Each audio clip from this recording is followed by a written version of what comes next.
Hello guys, welcome to my channel. Perkenalkan, nama aku Maya Sarah Andrian dari Antropologi Sosial Fakultas Ilmu Sosial dan Ilmu Politik Universitas Indonesia.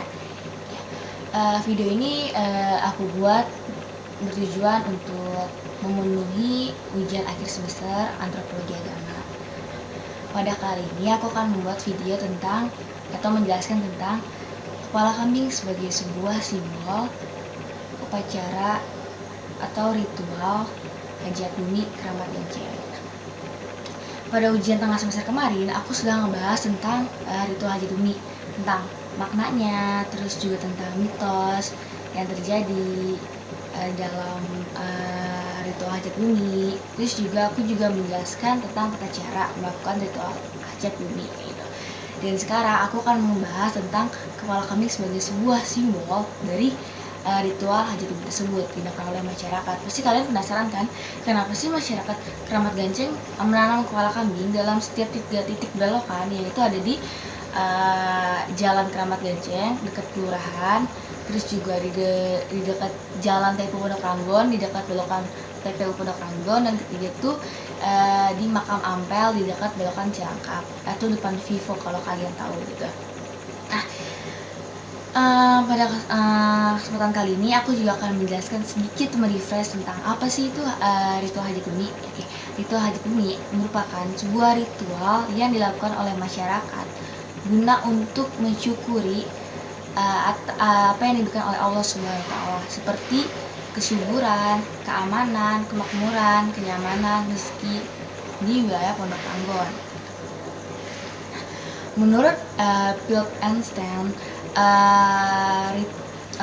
ritual terdiri 5 rangkaian kegiatan.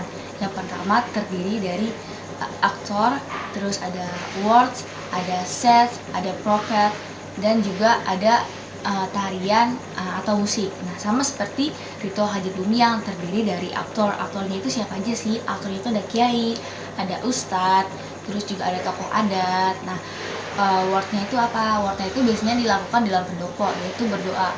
Nah, berdoanya itu biasanya mereka yasinan, baca Al-Fatihah, terus juga mereka membaca Al-Ikhlas, terus Al-Falaq. Nah, tepatnya di pendopo Kramat Ganceng. Propetnya itu terdiri dari makanan, nasi tumpeng, terus juga buah-buahan, sayur-sayuran, pokoknya hasil bumi gitu, yang mereka nikmati dan santap bersama di dalam pendopo. Nah, ritual hajat bumi Kramat Ganceng ini tidak pernah lepas dari musik tanjidor dan tari jaipong.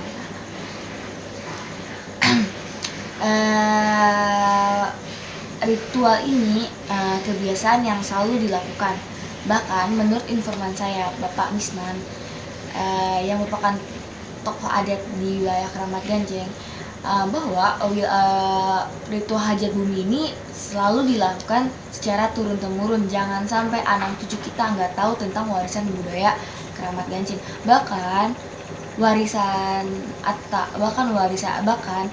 ritual ini sudah menjadi warisan. Karena apa? Karena ritual ini sudah ditangani oleh pejabat-pejabat daerah. Bahkan pernah sempat datang wali kota Jakarta Timur, terus gubernur DKI Jakarta, camat, lurah, terus juga DPRD DKI dan pejabat-pejabat lainnya seperti jenderal tentara, jenderal polisi pada datang untuk menonton atau melihat tentang ritual hajat bumi yang mereka anggap udah nggak ada lagi gitu cuma di Jakarta gitu, karena udah sangat jarang adanya gitu.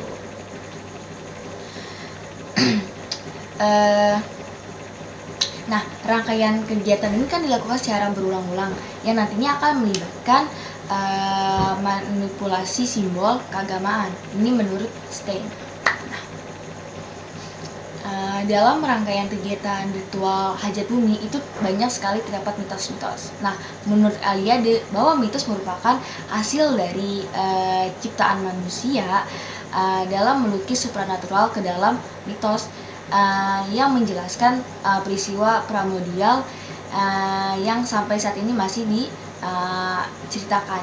Bahkan mitos-mitosnya itu tuh mitos kepala kambing sendiri itu, menurut informan saya yaitu Bapak Misnan, kalau kepala kambing itu adalah simbol dari hewan gitu kan.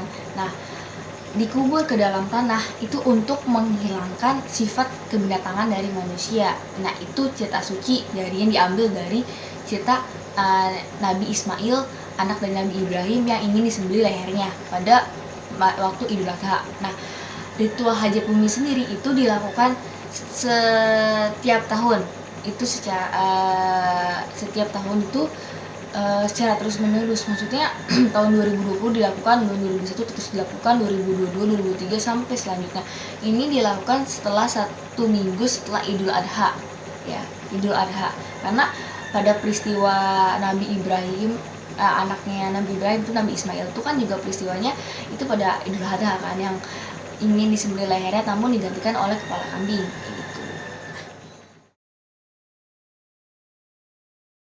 Masyarakat kuno mengatakan bahwa ritual simbol menghadirkan hal-hal yang mereka percaya dalam sejarah yang suci dalam waktu yang profan. Nah, mitos menghadirkan suatu sejarah suci dan diwujudkan secara nyata melalui simbol dan ritual. Makanya tidak heran jika masyarakat Keramat Ganceng pada zaman dulunya atau zaman buyutnya itu menghadirkan hal-hal yang suci dalam sejarah mereka kayak gitu. Nah, mereka juga menciptakan sebuah simbol. Makanya simbol lahir karena kemampuan manusia dalam membuat dan menggunakan simbol tersebut. Nah, terus simbol juga bertindak sebagai suatu hal yang mewakili hal lainnya. Nah, ritual keagamaan itu pusatnya ada pada simbol. Nah, simbol itu dapat terdiri dari dua, yaitu bentuk fisik maupun non fisik. Nah, manusia itu menciptakan simbol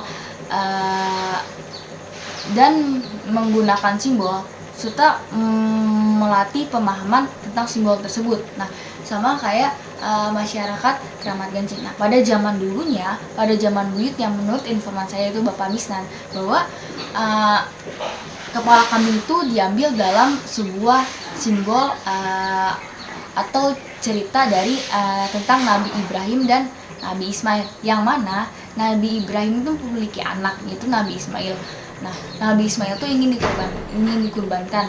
Nah, namun pada saat penyembelihan digantikan kepalanya, yaitu oleh kepala kambing oleh Allah Subhanahu wa taala. Nah, itu kan cerita yang suci. Nah, cerita suci itu mereka jadikan sebuah simbol, yaitu apa? Kepala kambing. Kepala kambing mereka jadikan sebuah simbol. Makanya dalam upacara hajat bumi tidak heran jika ada kepala kambing dalam tradisi ritual tersebut. Nah, menurut informasi saya juga, Bapak Wisnan, kalau kepala kambing itu dikubur sedalam-dalamnya itu agar menghilangkan sifat kebinatangan dalam diri manusia. Yang kita tahu kan kalau manusia itu beda dengan hewan atau binatang, yang manusia memiliki akal, manusia memiliki moral, manusia berakhlak, berhati gitu kan. Kalau binatang itu kan nggak berakal, nggak bermoral, nggak berakhlak kayak gitu kan. Nah, makanya ingin mengubur sifat-sifat jelek dalam diri manusia, yaitu dengan mengubur kepala kambing sedalam-dalamnya dalam 3 titik tertentu. Nah, 3 titik tertentu itu adalah tiga batasan di wilayah Pondok Ranggon, yang dimana ada Keramat Ganceng, Pondok Ranggon, dan Cilangkap. Nah, itu agar masyarakat Pondok Ranggon, masyarakat Keramat Ganceng, masyarakat Cilangkap itu memiliki hati dan sifat ya seperti Nabi gitu, seperti Nabi Ibrahim atau Nabi Ismail, yang suci, yang berakhlak, yang berakal gitu.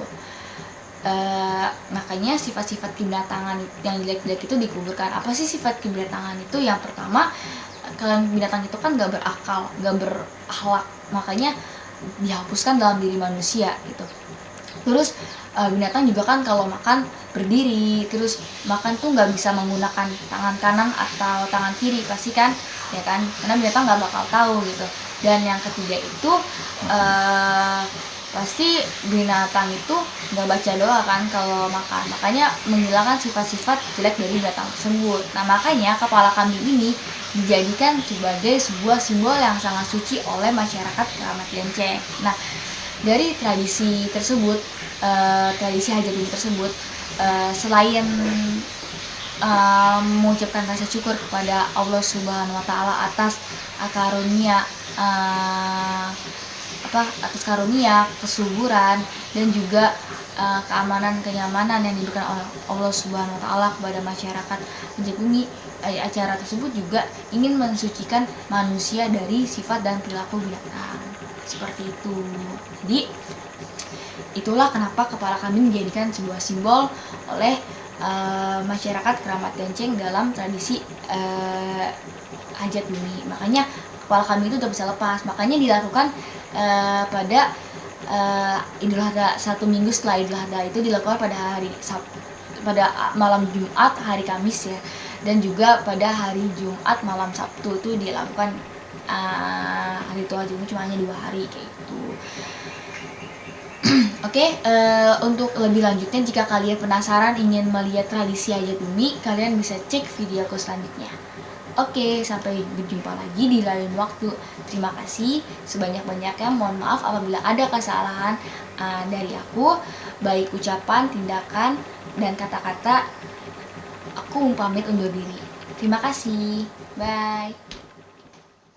Yang dimaksud pada hari ini di Kelurahan Pondok Rangon sedang diadakan syukuran Hajat Bumi Pesta Ganceng. Jadi diadakan kelilingan kampung itu arak-arakan disambil dilaksanakan secara adat, yaitu penanaman kepala kambing, wujud syukurnya kepada Maha Kuasa bahwa kehidupannya masa penolakan itu dalam tahun yang lalu dalam keadaan berkah selamat, sekaligus istilahnya istilahnya itu adalah tolak bala supaya semua kesukaran, semua mal bencana itu jangan sampai di Pondok Rangon. Maka ditanam di titik ujung kampung, di tengah, dan di Keramat Ganceng. Jadi 3 kepala kambing yang dikubur tujuannya adalah pertama untuk wujud syukurnya kepada Yang Maha Kuasa atas keselamatan dan rahmat yang diberikan. Kemudian tolak bala agar semua kesukaran, semua bala bencana jangan sampai ke Pondok Rangon.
Di dalam hajat bumi ini diutamakan adalah silaturahmi.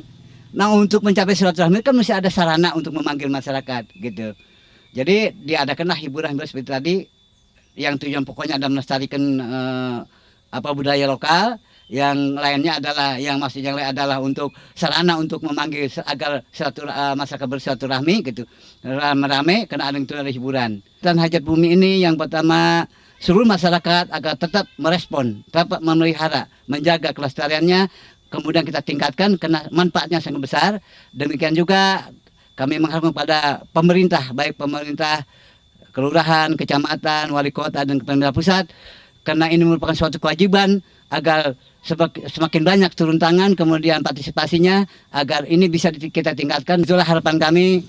Semoga semua pihak bisa mengetahui secara lokal, secara singkat, namun tentunya kami pun yakin apa yang kami jelaskan ini sangat singkat dan sangat sedikit, memang terbatas oleh waktu dan sebagainya. Insya Allah kita mohon pada Maha Kuasa agar di tahun mendatang dapat kita lanjutkan penjelasannya. Kurang lebih saya mohon maaf. Assalamualaikum warahmatullahi wabarakatuh.